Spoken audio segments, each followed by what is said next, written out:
welcome everyone to AbhiAWAAZ. Before I tell you about AbhiAWAAZ, I'd like to tell a little bit about Abhinandan's work. We strive for education for life, which means that our core focus area is for the welfare of children and women. Through AbhiAWAAZ, this is a flagship platform where we promote thought leadership and open dialogue. AbhiAWAAZ literally means voice of the community now. So we try to bring together practitioners and change makers to discuss these bold, so scalable ideas that shape India's future. And with this initiative, we have started this education series by focusing with the thematic layer of Viksit Bharat. And specifically for this webinar, the session is titled Education for Viksit Bharat by the 2047, looking at safe, skilled and empowered futures. I just want to speak a little bit about Viksit Bharat, how we understand that, so that we can move forward to speak about the session subject at hand. Viksit Bharat, basically, this is our government's ambitious long-term national vision to transform the country into a fully developed, self-reliant, inclusive and sustainable nation by the year 2047, which marks 100 years of India's independence. So this concept has it's the idea, the dream of becoming a developed nation, which is economically prosperous, socially equitable, environmentally sustainable and globally influential. So when we think of a future, there are a lot of aspects that people have been discussing the last few months, and we see that this has become an underlying layer of every conversation we've been having within the community of practitioners as well. So we thought, why not place this at the center stage and try to understand and unpack a lot of concepts around it to see that if we have a vision that we're working towards, how would that look like for the communities that we're working with through different entry points. Like for Abhinandan, the idea is for remedial schooling and mainstreaming and enabling the students to reach into the schools and also sustain their learning journey throughout from a holistic approach. Similarly, for women, it's about skilling and empowerment so that they can reach economic sustenance and contribute to the family welfare through many means. So in this whole scenario, the objective of holding this conversation was to understand beyond academics, when you're addressing child welfare, what are the different aspects that come into play. And this is where I'd like to put a spotlight on each speaker that's present in this room right now, including our host, Mrs. Manisha Bhatia, who's the founder of Abhinandan, by bringing in that expertise of and the perspective that they bring from so many years of experience to the table, where Manisha ji has strived for bringing this kind of holistic approach to family welfare by focusing primarily on two key stakeholders, that are children and women, and consistently engaging with them through different means so that you're able to sustain this pillar of strength in the long term, addressing different areas of their well-being. On the other hand, when we look at Pratishtha's journey, she brings expertise in child online safety, digital protection, and the intersectionality of gender and technology. So there's a lot to unpack in the digital space that we are still discovering, because things, all the bar keeps shifting, the reference points keep changing, with artificial intelligence literally bringing in new updates every single day for us. We have so much to unpack as adults, so it gets really scary to think about what is our new generation, the younger generation, being exposed to. So that's something we'll unpack with Pratishtha. With Varun, he brings such a powerful on-ground experience for us in the area of child protection, child rights. And like you said, Varun, there's so much that we'd love to understand in this limited time we've got to talk about safety, rehabilitation and community intervention, which seems to be an overlap for the work that we do as well, and looking at vulnerability of children through different angles. For Meghna, that's the next level, the next step for child welfare and youth empowerment that we look for, where Meghna brings in that expertise of livelihood and youth empowerment, how you look at skilling to create new milestones, the next milestones, because once you empower and create awareness among children, you protect them. The next thing to ensure the well-being in their journey is to make sure that they are skilled enough to sustain their lives and support their households as adults. So moving on, before we get into this, and because there's a lot that from Abhinandan we are bringing to the table to think about all of this, I'm going to request Manisha ji to share a little bit about Abhinandan's journey from this perspective and what we look forward to in terms of Viksit Bharat. What are the conversations, some of the conversations that we've been having with Manisha ji at the office, of how we approach the issue, where we think that there needs to be a deeper thought. So over to you, Manisha ji. Would love to hear from you. Great. So we look at our work first because, it's been almost 2 decades of Abhinandan's work, and we work primarily for children and women. And, the core areas are similar to, as Meghna said, that we also work in urban and semi-urban and rural areas where we work with children to do remedial education and prepare them for the mainstream education. Also, there is one bigger outlook to this location. We started with working at the railway stations where we picked up at-risk children, children abandoned from their households, just clinging onto the trains and coming to any destination where they didn't even know how to read and write. So we don't provide shelter to them, but yes, we have created Safe Haven project for them where children are with us throughout the day, where we give them remedial education, we give them exposure to life, we give them food, we give them medical attention.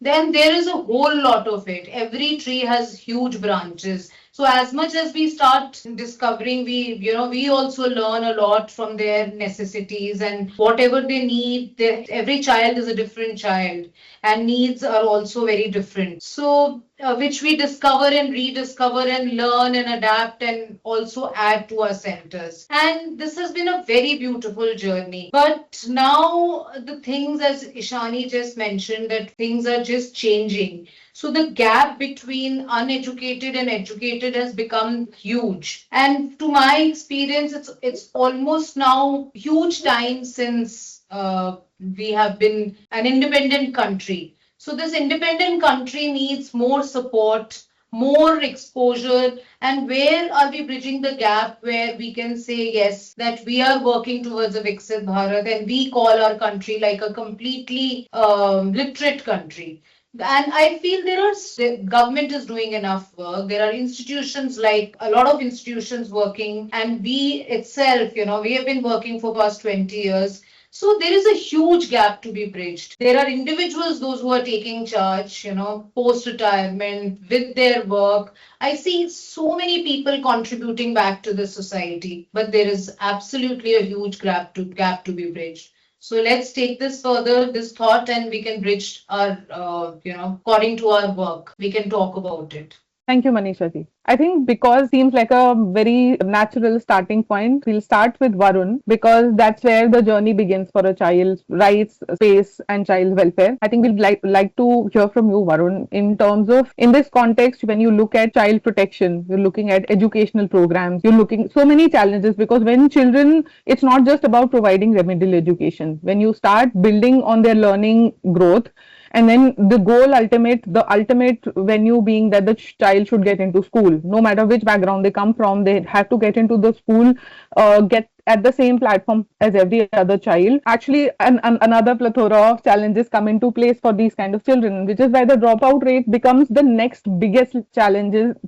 when you talk about education. It's not about literacy anymore for us because due to access to a lot of venues, non-formal educational venues, we're able to access a lot of information. But what comes into place is how you sustain that kind of ecosystem in a school and maintain. So it's all about discipline and consistency where children face a lot of challenges. A lot of conversations that we have at our centers are about that, where children feel that they feel a culture shock. There's a lot going on in their experiences. We're all very familiar with that. So we'd love to know from you what has been your experience. What are the practices that have worked best, and in the context? Because I would say, as an added layer, everything that we talk about, and we'll get into detail about that with Pratishtha, everything has become digital. Has to be for every conversation. So keeping that in mind, with your experience and understanding, what would you like to share on this subject?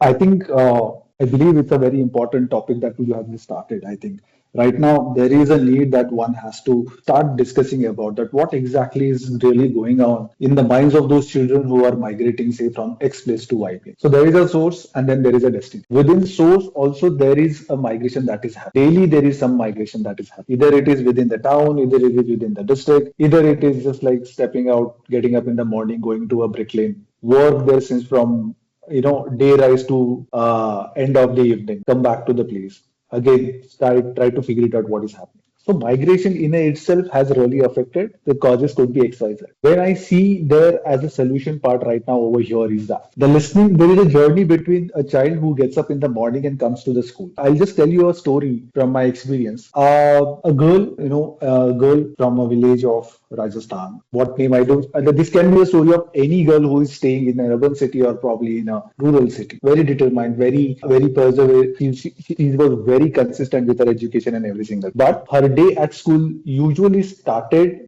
before opening any kind of a school is to go and cook at her house, take care of siblings, do a household work, and then eventually come to school and then actually open a book and start working around it. Now, when a 13-year-old girl, a 14-year-old girl is doing a household chores, when she's trying to figure it out, she's trying to do an adult-related work, even before opening a book in the classroom, that is what actually really start building it into her brain that this is what my core thing is and this is what my core life is that I have to work on. That eventually that girl ended up being irregular into the school. One teacher, when he decided to step in into this entire action and when he went back to their family and tried to understand what is the matter why this child is not being able to come to school regularly, the first response from the parents what we get is that this is what she has to do. If she doesn't do these things, then eventually she will not get married to it. The intervention was just not one limited thing. It was a persistence and consistency that has shown by that teacher to that family. It took 7 months to actually convince and to give that download to the family that why is it important to send that child to this school. One final statement that has really worked it out is what,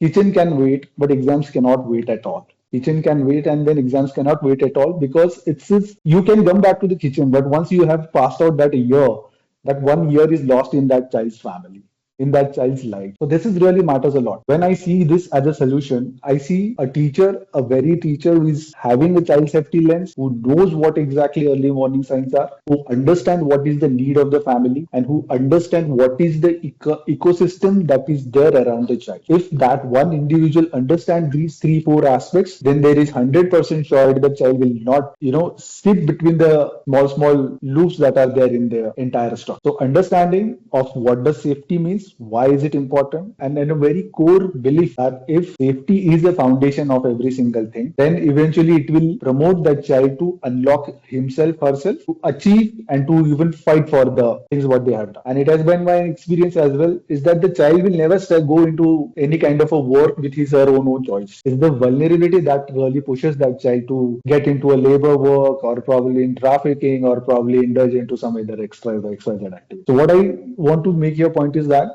is the safety lens, is the understanding of safety as a basic terminology, a foundation to any kind of a work before even starting it, and that one trusted adult, that trusted individual from the school who can take up the charge and eventually connect family to ecosystem back to government system. This is what I understand as a solution to it. Is what my experience. What you said, Varun, just that similar age group, even younger to these, there are issues what we are facing that why they don't want to go to school is that the mother has already so many younger children to a 7-year-old girl or a boy. They have to be extra hands to take care of the younger siblings. And they say if they go to school, who will take care of the ailing mother and the children? There are issues further added onto it that, it's not the capacity which we need to build. We need to take them out. We need to get them to the exposure of education. Basic literacy, as Shani said, everybody is aware, yes, that there is a respect for, they have that respect for education, but maybe that movement is not there. They need to come out and they need to be there,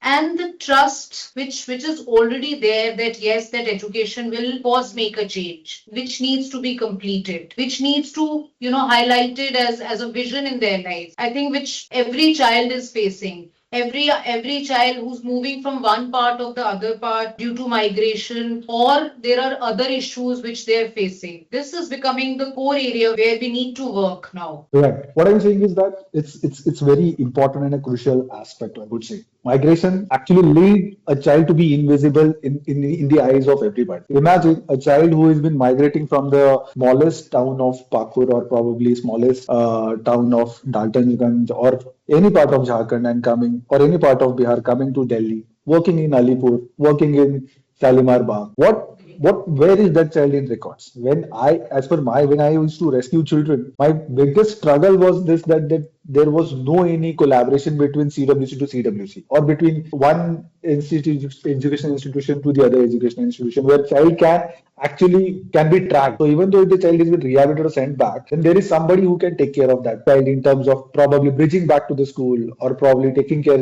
of that child in order to also get back to learning, get back to achieving his or educational goal. So there is a lot more things that needs to unpack. So the very first fight is beginning from that, how do we first bring these invisible children into the system where they can be recognized. The first fight is over there. What is that listening space that is being offered right now? All those children who have been rescued from, say, child labor, from brothels, from any kind of a scam, probably they have gone through cyber due to the breach of cyber security, or probably some kind of an online phishing. So one part what has come to a concrete as in a finding is that there was no any listening space to those kids. Are there spaces probably within the schools or within the community wherein a child can step in and say, okay, I'm feeling scared, I want to say something, I'm being bullied, I'm not feeling good about it. Is there somebody who can actually listen to it? That listening space will actually decode so many things in the life of that child that they will be the first people to actually build something which is very concrete in our near future, what we are saying, talking about. Yeah, Great. that's We'll develop this thought later, and we'll have few questions for the other panelists. Ishani, you can take over. With which something very interesting has come out with Varun, and we'll take it over little later.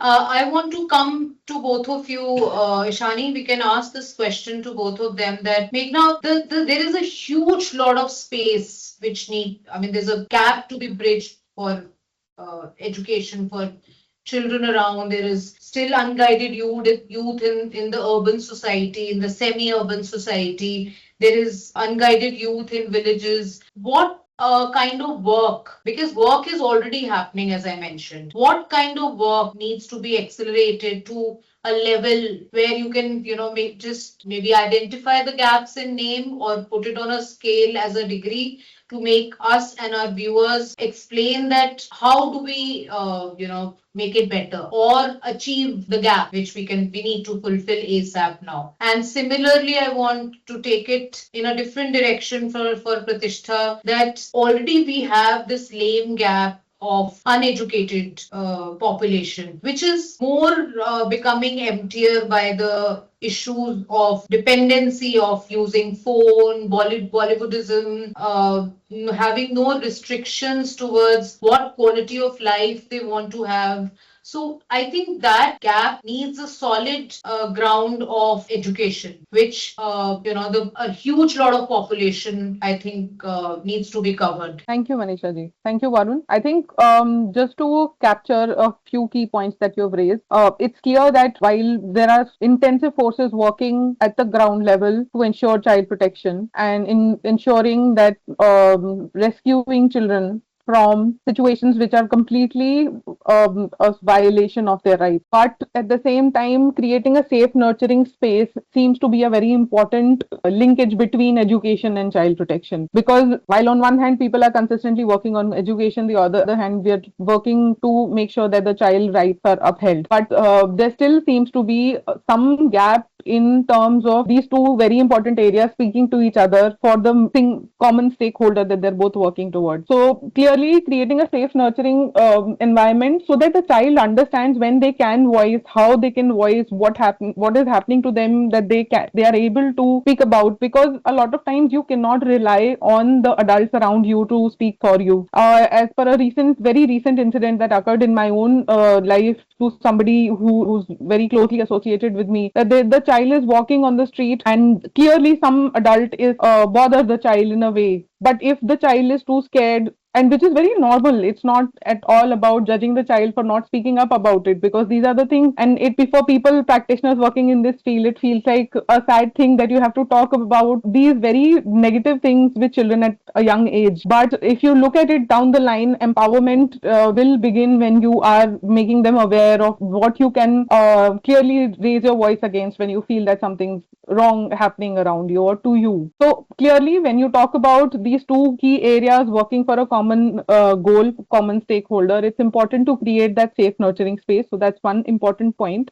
And also looking at how, and something, Varun, as a closing point, I'd love if you could share society, enterprises, communities, how can they play a role in making sure that there's a pathway that speaks in both areas and enables children to not just speak for themselves, but also somebody in their ecosystem who's facing something, and they're able to bring that to justice. So how, because the whole goal of AbhiAWAAZ is that not only we talk about the nuances of a subject, we also look at actionable ways of addressing that, because we're all practitioners in our own right. We're trying to approach the same subject through different angles. So what would be that one actionable thing that you would recommend moving forward that everybody listening to this should keep in mind? Yeah, there could not be one solution that I would be able to propose. There is one thing is that one will have to get out of from their silos. Right now, there is a need that every individual is working in their own silos, even organizations, even department. There is nowhere seems to be there any kind of a convergence that is actually really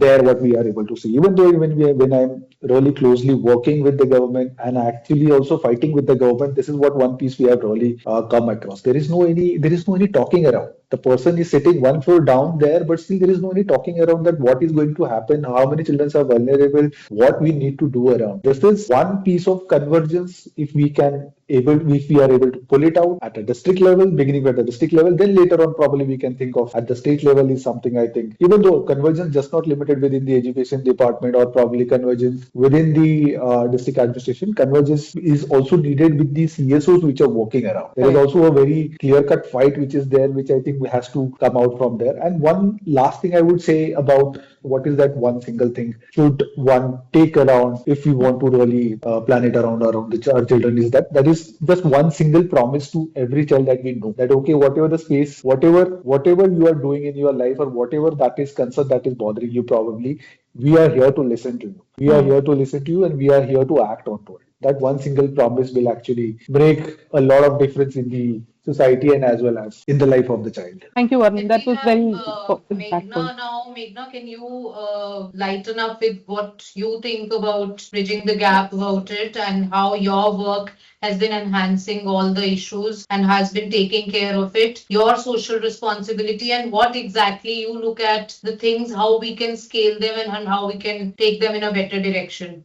Definitely. So I think that, this problem needs to be looked into in multiple ways. Firstly, breaking down into the dynamics of the background of the children. So, particularly at the time when we are designing the curriculum and we are conducting the training programs for them. So, the children who are coming from the underserved communities are facing multiple problems, which we need to firstly empathize on. Secondly, on one hand, while the focus is on, leveraging the 21st century skill, maybe to make them job ready or to make them future entrepreneurs. So skills like, digital literacy, financial literacy, entrepreneurship, awareness around sustainability, which they can use it on a daily basis, which will also help them to emerge as a better leader. But on the other hand, the entire outcome of the training that they are undergoing should also focus on the parameters on whether it is leading to their holistic development or not. So,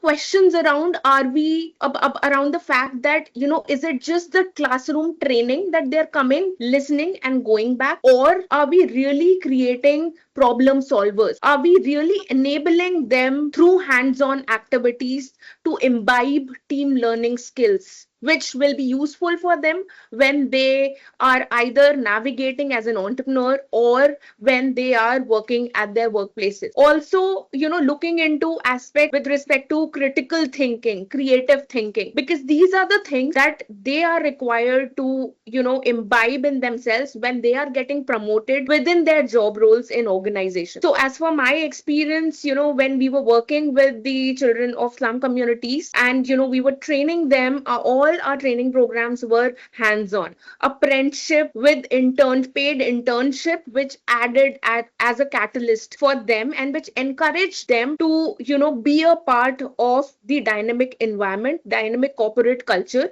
and practice, whatever they were learning in the classroom in the live workspace. So apart from that, creating a strong network of alumni. So when we say alumni, we are creating a strong network of young leaders coming from the same community. So when we keep this network strong, it also adds a motivational factor for these children who are otherwise low on confidence, who lack motivation, and who also face some kind of pressure from the parents because of various reasons. So one aspect is that what are the skills that we are focusing on, and what is the outcome of the skills that we are empowering them with, and how is it being facilitated. The second aspect is, this is something that it has worked on very well for us, short-term training programs linked with sustained placement opportunities. So when we were working with these young children, one thing that was common to all, be it any part of Delhi NCR region, was that they said that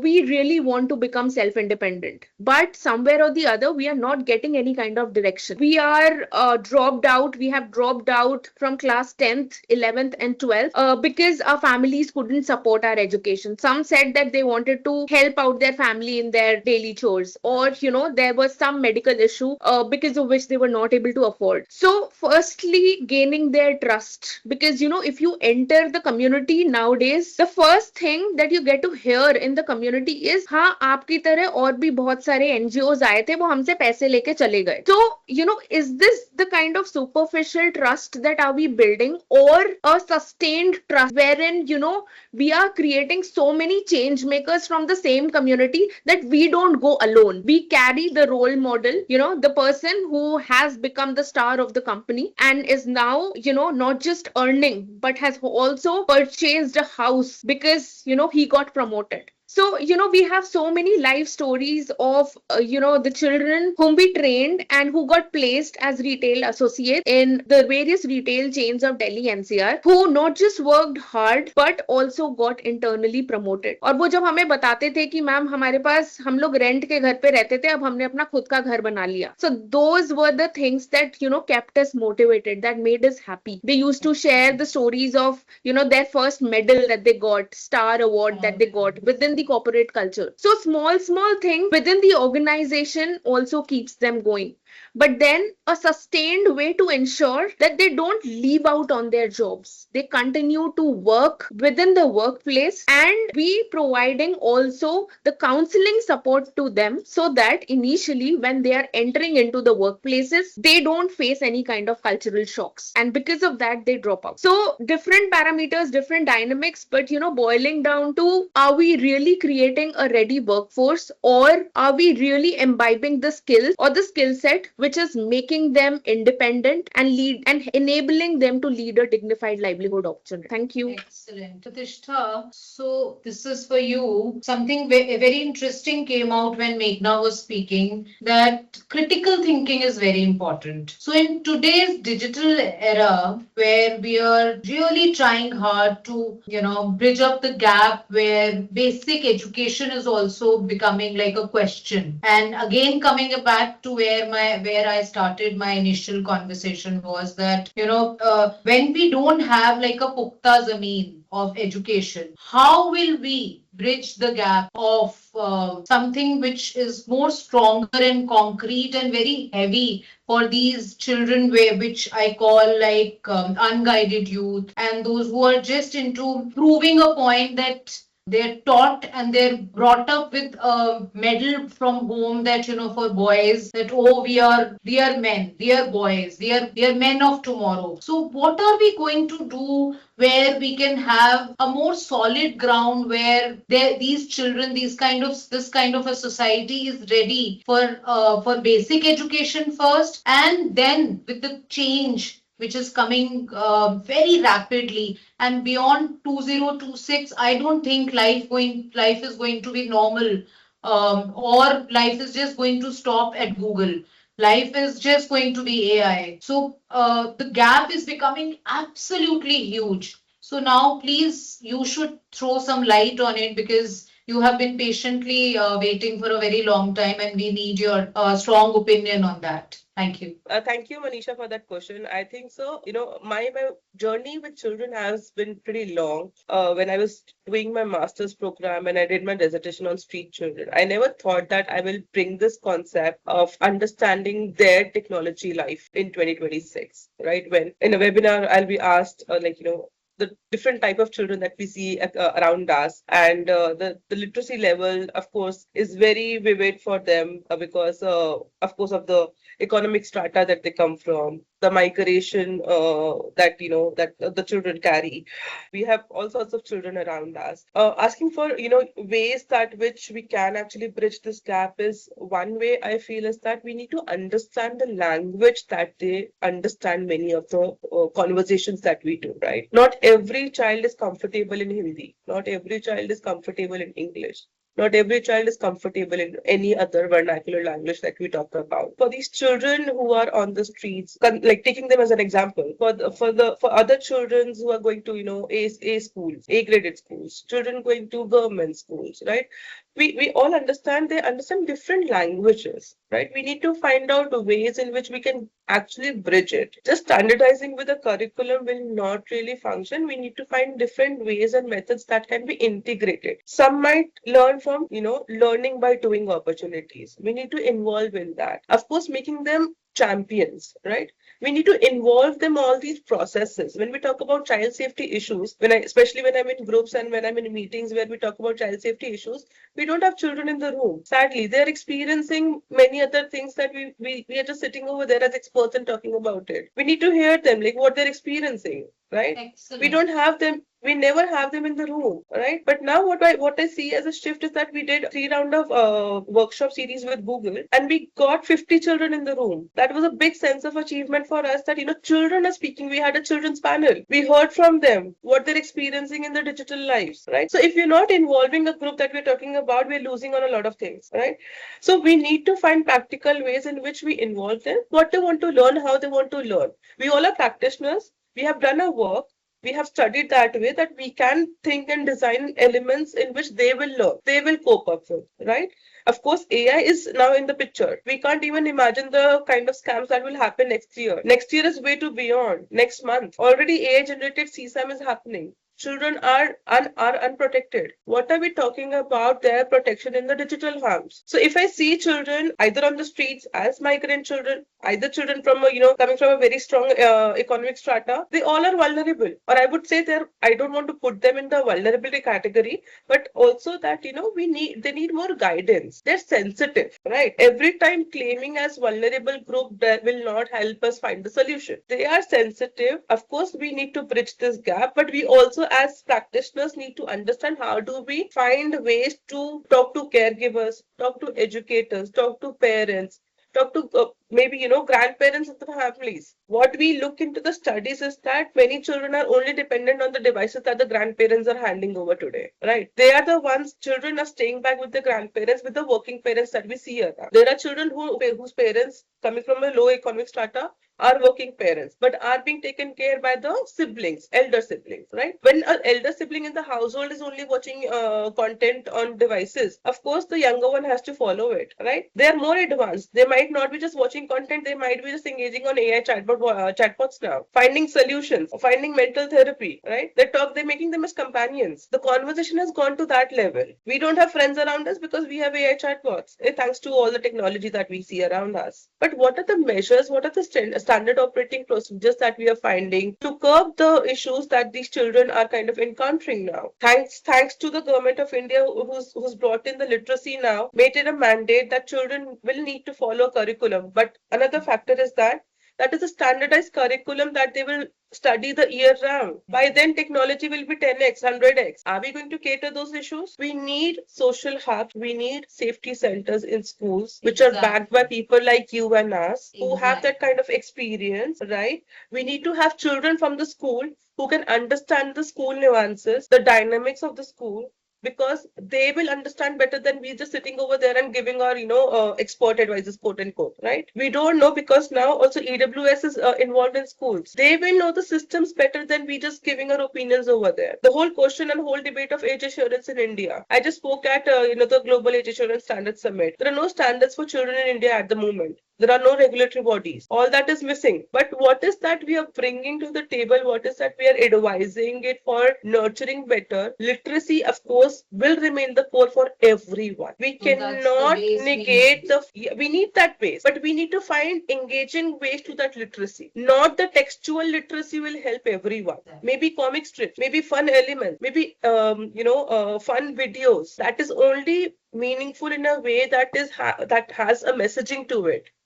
People are very creative. These kids are very creative. Let's get the solution from them. Why are we not involving them? We cannot find a better solution unless we ask them. They will give us a solution. Speak to them for 10 days. You will find a solution from them itself. That level of engagement is what is required. We cannot just talk about drafting policies and recommendations all the time. We know it. We understand it's a very slow process. We will be just running from pillars to post to find those policies in some document somewhere. But practically, we can do a lot more, for which we need infrastructure. We need money, we need support of people, right? Nothing can happen without all these elements. We need all these. We need time investment. We need patience. The shift is happening. Let this not be a negative shift, but a very positive shift, that children, even if they're accessing technology, they feel safe, they feel empowered, they feel backed. We cannot always go up to them and say, hey, this was your fault. No, it is us who are at fault that we are unable to guide them. They are not losing on any measures. We are providing them with devices. There is no protocol who says that every child needs to have a telephone or a cell phone or a smartphone or a laptop or an iPad. It is not written anywhere. It is us who are creating that infrastructures and systems for them. Why are we not able to back it with some safety measures over there? If we are not able to design devices by safety by design concept, we're losing on a lot of our change makers, our thought leaders, our practitioners who can really make that shift in the world. I'll stop there. So I would like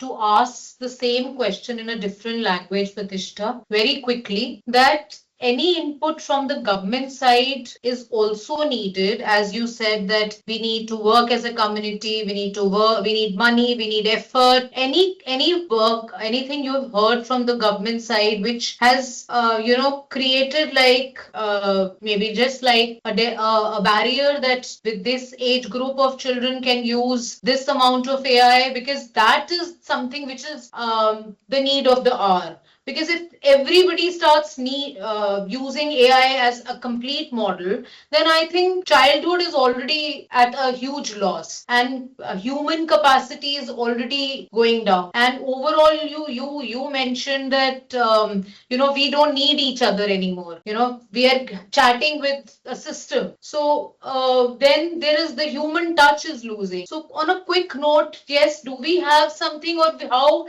substantially and how importantly and how immediately we need that? Very immediately. Yeah. There is no second thought about it. Right? Yeah. Of course, see, technology will advance, but the technology creation is being done by us, right? Yeah. Who is creating technology? Yeah. Humans, right? But we are also forgetting the fact that we are missing on the element of the human loop over here. Agar ek bacha, is it fine to use Hindi, right? Agar ek bacha is shifting to a chatbot, that means we are not having enough time to talk to a child. Yes. We are losing on the human lens. We are losing on the human emotions. We are getting dependent on the machines. Yes. Are we striking that balance in the families? Are we striking that balance in the systems? We are not. Just to have my own me time, I give the device to my child. Hey, please enjoy. Unmonitored, right? Monitor is also another word that I want to just flag. I would change it with mentoring. We need to mentor our children. That is required. We don't need to control them, right? We need to mentor them. We need to guide them. We need to provide them with a space where they feel, okay, even if I'm using a device, it is safe for me. We don't want our children to watch pornographic content. Neither we want any pornographic content to be created by anybody of them.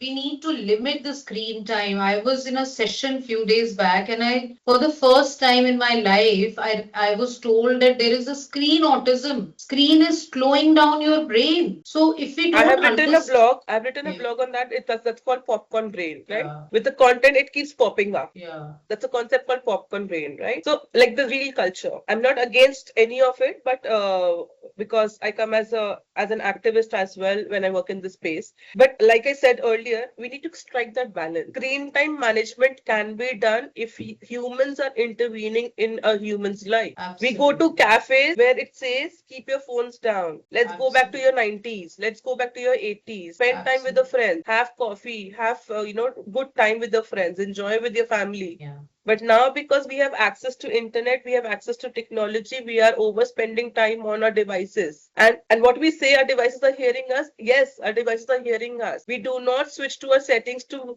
switch off that microphone element that we give access to. It will read your brain. It will read your emotions. It will give you all that content what you're feeling. Why will it not? Because your phone knows you really well. It knows your touch. It understands you really well, better than your parents, better than your children, better than the people around you. Very So well that is the said. kind of life that we are getting in. And everything can be managed if we want to do that. If we want to progress further, we all have 24 hours. If we just put ourselves very consciously that I only have to spend 2 hours in total on my phone, we can do it. We all are coming from a generation where when we did not have smartphones, we were not born with it. We were not born with internet. Kids in today's time are born with internet, right? So we can still fight for that hey, we can get away with the devices. We need to prioritize other things which are important, which is better for your mental well-being, which is better for your emotional development, which is better for your social and physical development. We can send out kids to play soccer and cricket and other games as well. All those facilities are still available, but let me remind that this culture will come back, not today, not tomorrow, but after 10 years, we will all see that. So excellent takeaway from what Pratishta said, that let's not the fire of technology be our master. Let's not be slaves to technology, and let's use it wisely and master the technology. So I would just request Varun to give something from your experience, like a quick takeaway, what we can use your expertise at Abhinandan and learn from you, and we can also spread in a word. All three of you, we would just request before we end the session. It was so beautiful that we should take something back from today's chat. Over to you, Varun. Yeah, thanks a lot. It was really wonderful listening to all of their insight in every single thing. My expertise is exclusively with talking about those children who are really invisible. Those children who are there in trains, those who are on the street, who are working in bricklanes. My expertise lies with those things, and I really look forward to work with those kids and those government institutions who really are responsible to work with those children in order to bring those children back to the education systems. So I would say that creating school as an education system is now has moved beyond CCTV cameras as a safety or a big walls or boundary walls and of that sort. Right now, the need over here is of listening, creating that one little space within the school. The most safe space after one's child is leaving his or her house is the school or the educational institution what they are entering. In there also, if there is a space, a dedicated safety adult who can listen to them, not being judgmental but participative, just to listen, and then accordingly create that culture. I would say because safe institution is not about the how good of an infrastructure is. It's all about how people are there in those institutions and how exactly are they responding to any kind of a concern. So I'm all up and I'm more than happy to collaborate with you, Manisha ji, Ishani, and all my fellow teammates over here who are there in the panel. And we can connect and we can jointly curate something which is right now required. It's very true that the technology is taking over the life, it is taking over the world, it's taking over almost of the time of us, to the fact that today also we are making use of technology and connecting with each other and trying to explore that how exactly more solutions can be drafted around the safety of it. So thank you for all of it, and yeah, I'm open for collaborate and taking this up further. Very well put, Varun, that listening is something which is going away from the society. Everybody wants themselves to be heard. So when I work with the small children, and especially the kind of strata we work with, we feel that that here I have coined this term of listening as emotional balance. If they get that emotional balance from their parents at home, how beautiful human beings. It's not how educated, but how beautiful human beings they can become. And we are working very hard, and of course, we will be very, very happy to associate with each other. Post this session, we'll try hard to, meet in person also, and we'll surely work for something which we can work together on. Meghna, now it's your turn. We need something out of your expertise which we can end the conversation with. It has been absolute pleasure to have all of you on such a platform where we could actually use the technology wisely. Definitely. So, training, skill development, and empowering young minds with experiential learning program is our core. And we do it in a holistic manner, wherein we are not just empowering the youth who are coming from the underserved communities, but also involving young minds who come from the privileged background, be it the school students of private schools, colleges, both undergraduate and postgraduate students, to innovate and integrate technology for the good of the society and for the good of the planet. So I have personally also been on the mentor, boards of prominent, government platform. The latest being, National Mission of Mentoring, which is to provide training to the schools, to the school teachers, so that the younger students can be more well informed. And also, Smart India Hackathon, I have been the judges to evaluate the innovation that have been coming from the pan India colleges of various universities, apart from different other social entrepreneurial platforms. And what I see that is that youth of India has got a lot of potential. It's just that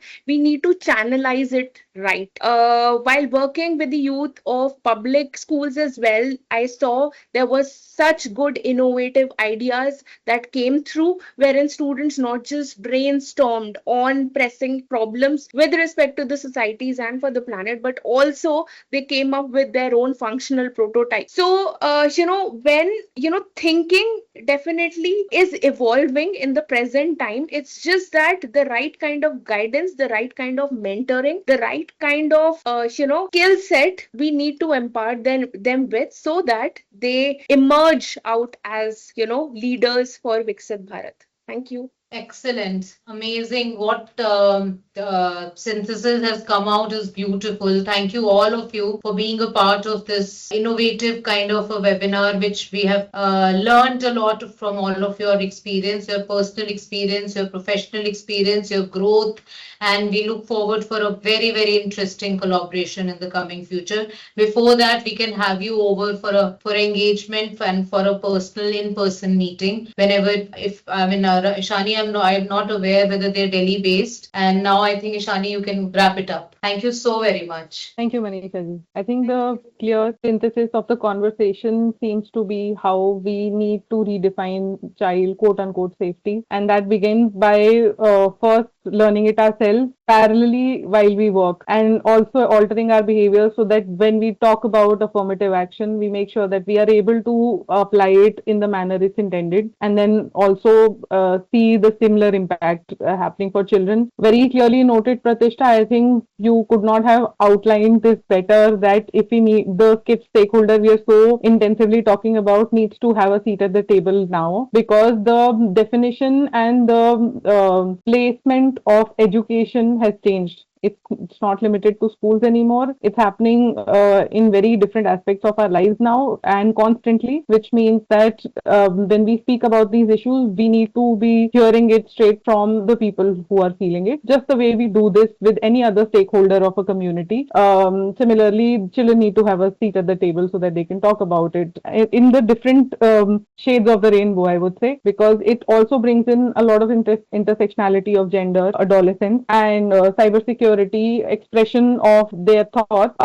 There's a lot more to discover as we move forward, and technology is moving really fast. So everybody has to keep up the pace with that. And skilling, clearly, Meghna plays a very important role, because people who are working for this need to be skilled in a similar manner and also prepare the generation that's coming ahead. Thank you so much, everyone. I mean, from the bottom of my heart, I really appreciate how proactively you have responded to our outreach, and we've been able to bring such experienced mind together. Initially, we thought that all of you bring such a importance and deep nuance that having a very 60-minute conversation with three people who bring in such depth would not be possible, and clearly there's a lot more to unpack. As we move forward into different formats and also innovatively think of outlining concepts, we will definitely keep you posted, and hope that we can have more conversations moving forward which are enriching for everyone in different places. Thank you so much, everyone. You have a good evening.